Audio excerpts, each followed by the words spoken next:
Welcome to Through the Bible with Dr. Michelle and friends. Hey everyone, my name is Dr. Michelle, and this is session number 6 of our revelatory walk through the scripture, where we are gaining the knowledge and following the action of the narrative, but also encountering God's heart and his thoughts towards us along the way.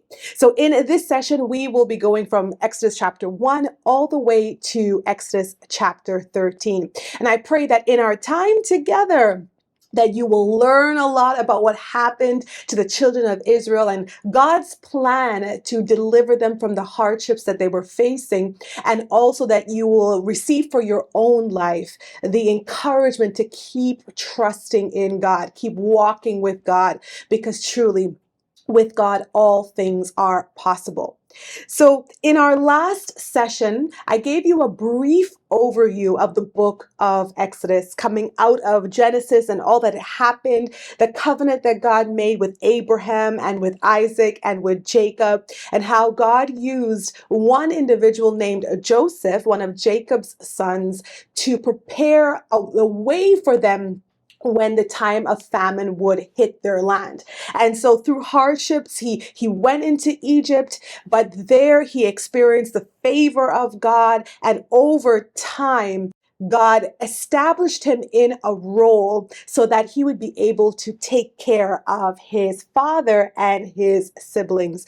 And so time passes, and the children of Jacob, which are now called Israel, are in the land of Goshen, the northeastern part of Egypt, and they are multiplying, they are being blessed, and they are just experiencing all the favor that God has placed upon them because of Joseph. And so as we go into the book of Exodus, we see from the first chapter that things have changed. And as we go through the narrative, you're going to see God. You learn a little bit more about who God is. We're going to meet Moses, the person that God raises up to be the deliverer of his people. And you will also meet Pharaoh. This Pharaoh is not the same Pharaoh that was when Joseph was alive. That Pharaoh was so grateful for Joseph's administration and blessed Jacob's children, and they experienced a lot of favor underneath that administration. But now 400 years have passed, and another Pharaoh is in control, another king of Egypt. And as we go into it, you're going to see him and the role that he plays in the deliverance of God's people. At the beginning of Exodus, the first word that is used in the original language actually means and. So you can tell that it's the continuity of the action from the Genesis account. In chapter 1, we see that the children of Israel were fruitful, and they increased abundantly, and they multiplied mightily, and the land was filled with them. And the new Pharaoh, as I said, he didn't know Joseph. He became afraid of the Israelites, how many there were, and also how blessed they had become. And so he devises a plan to enslave them, to build for him great cities. Now, one of the things that you have to know about the ancient Egyptians, that they were very proud of their racial superiority, right? So they thought that they were better than other people, and that they didn't eat with the Hebrews, and they didn't really intermingle with them. And so we see that it is easy for the Pharaoh to see these people, the people of God, as less than, and to enslave them. And they have, listen, hard labor. And when we read verse 12 of chapter 1, it says this: "But the more they afflicted them, the more they multiplied and grew. And they were in dread of the children of Israel." And this is the report that we see. And through Pharaoh and the Egyptians, the children of Israel were afflicted, but they multiplied and they grew still. And everybody else was in dread of them. They were afraid of the children of Israel. So the king of Egypt, speaks to two Hebrew midwives, Shiphrah and Puah, and they go in to deliver the children, and it's a male child, to kill them, but let the girls live.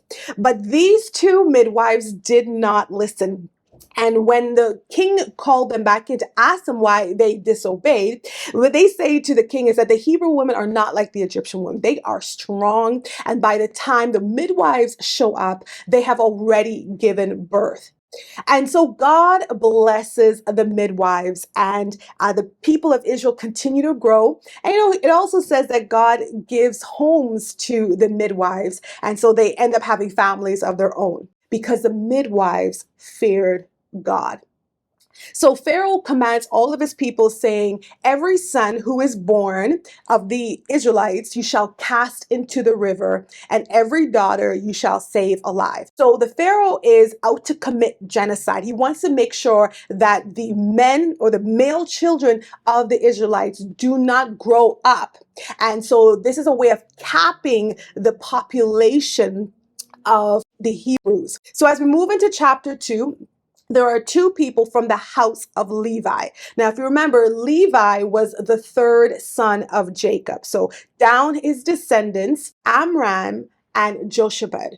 Now, right here in chapter 2, you don't see the names, but a little bit later on in chapter 6, it tells you the names of these two people who got married. And so they get married, and they have a son, and the scripture says that it was a beautiful child. And so the mother hid him for 3 months. But when she couldn't hide him any longer, she puts him in a little ark and puts him in the reeds by the river. And his sister, who you will find out her name is Miriam, his sister, watches to see what is going to happen to him. The king of Egypt's daughter, she goes to the river to bathe, and as she's walking, she sees the ark and tells her maid to retrieve it. And when she gets there and she opens up the ark, the child cries, and she has compassion on him. And she knows at once that it is one of the Hebrews' children. And so the baby's sister, who is hiding off to the side, comes and asks Pharaoh's daughter if she should go and call a nurse from the Hebrew women to nurse the child. And Pharaoh's daughter says yes. And so the baby's sister, now Pharaoh's daughter doesn't know it's the baby's sister, but the baby's sister goes and actually calls her mother, who is the child's mother. And when she brings her, Pharaoh's daughter says to her, take this child away and nurse him for me, and I will give you your wages. The baby's mother takes the child and nurses him. Now, this is so interesting because look how this is set up by God. The baby's actual mother nurses him, and she's actually getting paid for doing this, right? And so when the child grows up a little bit, he is weaned. The mother brings the baby right to Pharaoh's daughter, and Pharaoh's daughter takes the baby as her son, and she calls the baby Moses, saying, because I drew him out of the water. So look at how this is working out. Pharaoh said, every baby that's a male, throw him into the water. And look what happens. Moses is actually put into the water, but he is spared. And Pharaoh's daughter takes him and adopts him, and he grows up as a prince in Pharaoh's house. So, he's going to get the best of education. He's going to eat the finest things. He is going to get an upbringing that his own mother could not provide for him. But yet he had the first part of his life with his mother until he went into Pharaoh's house. So Moses grows up, but he knows that he is a Hebrew. And this is where it differs a little bit from the movie, The Ten Commandments. After a while, he goes out and he goes to see his own people, and he sees the hardship that they are under. He looks at their burdens, and the scripture's letting us know through the original language, he can feel it. He has the compassion for them. And at this time, he is about 40 years old. Now, the scripture doesn't say it right here in this chapter, but later on in the book of Acts, chapter 7, verse 23, when it's recounting Moses' life, it lets us know that he was 40 when this happened. So he sees an Egyptian beating a Hebrew, one of his fellow men.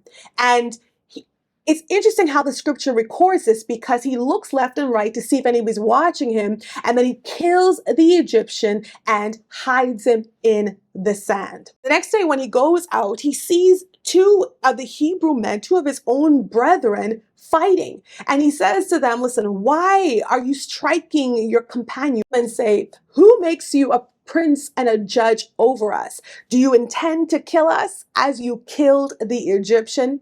So Moses realizes that someone saw him, and he is afraid. And he says to himself, really, this thing is known. When Pharaoh hears of this, he seeks to kill Moses. He does not appreciate what Moses has done, but Moses has left. He leaves the face of Pharaoh. He leaves his home that he was brought up in, and he runs to the land of Midian. That's across the wilderness. And when he gets there, he sits down by a well. And there he meets the 7 daughters of Reuel. They come to draw water and fill their troughs to water their father's flock. And when the shepherds come and they try to shoo away the women, Moses intervenes for them and he drives the shepherds away. When the daughter's father, who is Reuel, hears about that, he is so pleased and he invites Moses to come and stay with him, and also gives to Moses one of his daughters as a wife, and that daughter is Zipporah. Reuel, also called Jethro, right? He is a priest of Midian, and most likely he's a descendant of one of Abraham's other children through Keturah, named Midian, and that's referenced in Genesis 25 verses 1 to 2. So Zipporah and Moses get married. Moses settles down in Midian in this new life as a shepherd, and she has a son, and Moses names him Gershom, which means I have been a stranger in a foreign land. So we're seeing even in all of this that God is still protecting Moses, and Moses, although that life he had before, he thinks that that is completely over. In time to come, we're going to see that God had big plans for Moses. So during that time when Moses is in Midian, the king of Egypt died. So that king that wanted Moses dead for killing the Egyptian, he died, and the children of Israel, they are still groaning out for their hardship and their labor, right? And so we read verse 24 to 25, which says this: so God heard their groaning, and God remembered his covenant with Abraham, with Isaac, and with Jacob.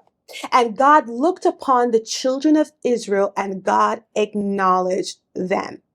Now, one of the things that it's important for you to understand, God cannot forget. So it's not to say that God he didn't have a plan for them, or he forgot about them and was doing something else.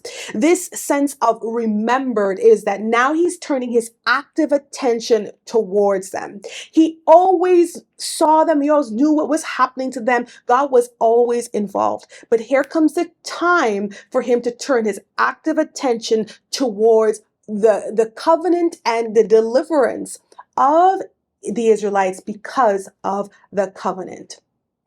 And Moses, when he ran away from Pharaoh and from Egypt, he was 40, and he is in Midian. Time is passing, and in that time, he himself is going through his own process, a process of humbling, going from being a prince in Pharaoh's house now to being a shepherd, and in that hard type of life out in the elements. And for what God is about to do through Moses, this process, this time, this period was necessary. And may that encourage you that in your life, God has a plan. And even in some of the seasons that you don't understand what's going on, or you may not like how it feels, remember that there is purpose even in the pain, and that God is able to work all things together for your good. We are coming now to the point where God and Moses they're going to have this great encounter in chapter 3. Let me read for you the first three verses of this chapter to set the stage. It says, Now Moses was tending the flock of Jethro, his father-in-law, the priest of Midian. And he fled the flock to the back of the desert and came to Horeb, the mountain of God. And the angel of the Lord appeared to him in a flame of fire from the midst of a bush. So he looked, and behold, the bush was burning with fire, but the bush was not consumed. Then Moses said, I will now turn aside and see this great sight, why the bush does not burn. All right, so let's stop there for a moment. It's not uncommon for some bushes to catch fire because of the heat, but something was unusual with this site because although the bush is engulfed in fire and flames, the bush is not being consumed. The bush is not being destroyed. And so Moses decides to go and see this great sight, as the scripture says, why this bush is not burning. And the Lord saw that Moses turned aside to look, and then he called him by his name from the midst of the bush. God waits until he has Moses's full attention. So the bush burning was a sign to draw Moses, and when Moses goes towards that sign, then the Lord speaks to Moses from within that bush, and he introduces himself to Moses personally. So that's how it starts off. And he says to Moses, well, first of all, his name, and Moses says, Here I am. And he tells him to take off his shoes and not to come near because this was holy ground where the immediate presence of the Lord was. And Moses hides his face. He's afraid to look at this sight as he draws near to it. And when God introduces himself to Moses, he introduces himself as a covenant God, the covenant with Abraham and Isaac and Jacob. And he lets Moses know that he has seen his people and he has heard their cries and seen their oppression, and he has come to deliver them. Right? He, as a covenant God, the covenant keeping God, he has come to deliver them and to bring them to a good land, the land that he promised to Abraham, that land that is flowing with milk and honey. And his plan is to send Moses to Pharaoh to tell Pharaoh to let his people go and bring his people out of Egypt. In this encounter, Moses says to God, Who am I that I should do this? The focus is on Moses and his seeming inability to do what God is saying to him. But in God's response, God shifts the focus off of Moses and he says, I will certainly be with you.